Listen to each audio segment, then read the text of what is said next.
गुरुदेव, निर्गुण की उपासना में भक्ति होती है क्या?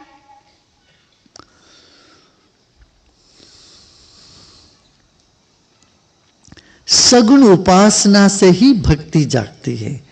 वो चल चल के फिर निर्गुण उपासना में बदल जाती है।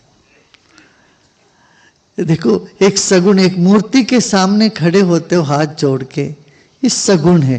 लेकिन मूर्ति के पास आते ही मन को एक सुकून मिलता है, ऐसा लगता है भगवान सामने खड़े होते। क्या करते हो? आंखें बंद कर लेते हो।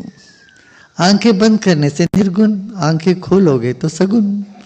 सगुण साकार, निर्गुण निराकार, दोनों साथ ही साथ है।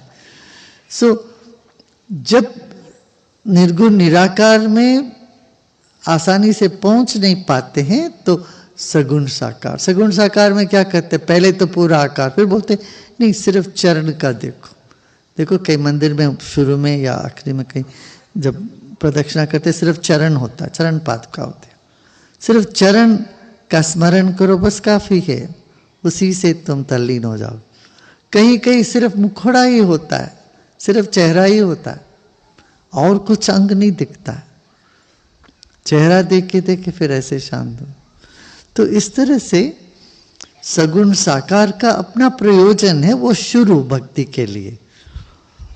फिर वो भाव में आते हैं तो निर्गुण निराकार तक पहुंचते हैं। और निर्गुण की भक्ति श्रेष्ठ भक्ति है।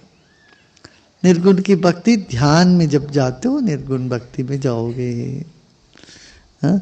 कब तक यहाँ कुछ महिलाएं मूर्ति लेके घूमती रहती है, ठीक है, वो शुरू में खिलौना लेके बच्चे खेलते हैं, ऐसे बड़े होके थोड़ा मूर्ति रखे उसको खाना खिलाओ, ये करो सब करते रहते। मगर थोड़ा उससे आगे बढ़ो, आगे चल के देखो तो वो कृष्ण, बाल कृष्ण तुम्हारे हाथ में रखा हुआ ये मूर्ति में नहीं है, वो तुम्हारे दिल में बैठे हैं, तुम्हारी चेतना में घुस गए, ये समझ में आता है।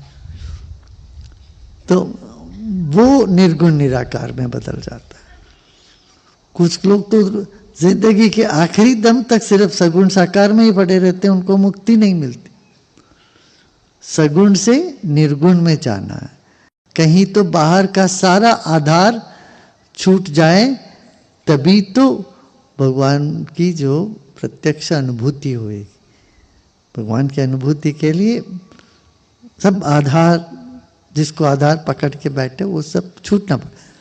जैसे आप लोग सहज ध्यान करते हो, क्या मंत्र लेके शुरू करते हो, फिर जैसे ही मंत्र छोड़ते हो फिर लगती है वो समाधि चेतना, है ना।